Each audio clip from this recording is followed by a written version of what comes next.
श्री स्वामी समर्थ. घरात देवपूजा करताना या 11 गोष्टी नेहमी लक्षात ठेवा. कधीही वादविवाद होणार नाहीत. हिंदू संस्कृतीत देवतांची नित्यपूजा उपासना केली जाते.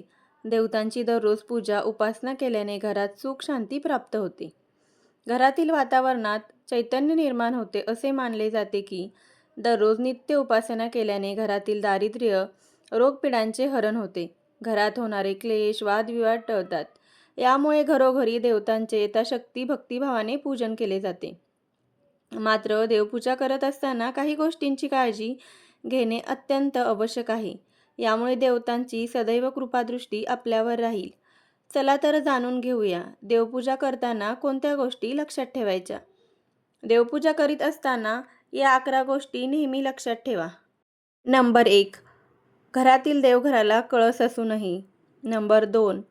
घरात देवपूजा करताना देवतांच्या मूर्तीची प्राणप्रतिष्ठा झालेली असणे आवश्यक आहे. भग्न मूर्तींची पूजा कधीही करू नये. नंबर 3. देवपूजेच्या वेळेस इतरांशी बोलू नये. देवपूजा करण्यापूर्वी स्वतःच्या कपाळी गंध किंवा कुंकवाचा टिळा अवश्य लावावा. शरीरशुद्धीसाठी भस्मलेपन करावे.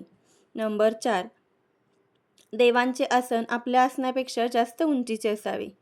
नंबर 5. शंख, घंटेशिवाय देवपूजा करू नये. देवघरातील शंखाला अक्षदा वाहू नये. नंबर 6. देवपूजेसाठी शिळे पाणी व शिळी फुले वर्ज्य होत.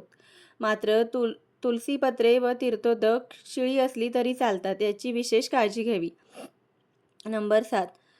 तर्जनीने अंगठ्याजवळच्या बोटाने देवाला गंध वाहू नये. यासह एका दिव्यावरून दुसरा दिवा प्रज्वलित करू नये.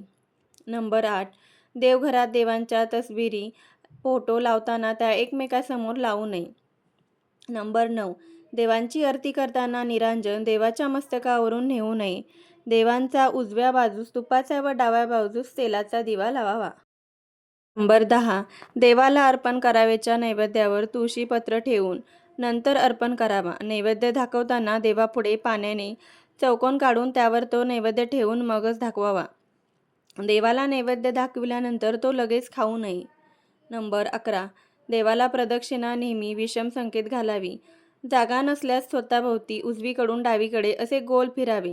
वरील 11 गोष्टींचे घरी देवतांची पूजा करताना पालन केल्यास घरात देवतांची सदैव कृपा दृष्टी लाभेल व आपल्याला जी काही दुःख, संकटे, ताणतणाव असतील त्याचेही हरण होईल. व्हिडिओ कसा वाटला कमेंट करून नक्की सांगा. आपल्या चॅनलला लाईक आणि सबस्क्राईब करायला विसरू नका. श्री स्वामी समर्थ. आणि अशीच नवनवीन माहिती पाहण्यासाठी आमच्या चॅनलला नक्की सबस्क्राईब करून आम्हाला सपोर्ट करा. धन्यवाद. श्री स्वामी समर्थ.